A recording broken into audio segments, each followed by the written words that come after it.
Hello friends, आज मैं आपको बताऊंगी वन प्लस नोट 6 में आप कॉल फ्लैशलाइट फीचर को कैसे इनेबल कर सकते हैं। तो चलिए फ्रेंड्स, बिना किसी देरी के वीडियो स्टार्ट करते हैं। तो इसके लिए आपको सबसे पहले फ़ोन के डायलर में जाना है।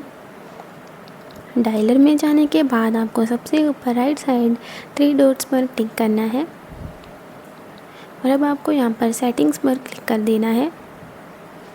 यहाँ पर आप देख सकते हैं कि आपको बहुत सारी ऑप्शन यहाँ पर मिल जाएंगी।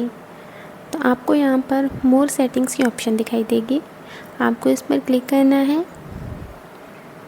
और यहाँ पर आपको सबसे ऊपर फ्लैश ऑन कॉल की ऑप्शन शो हो जाएगी।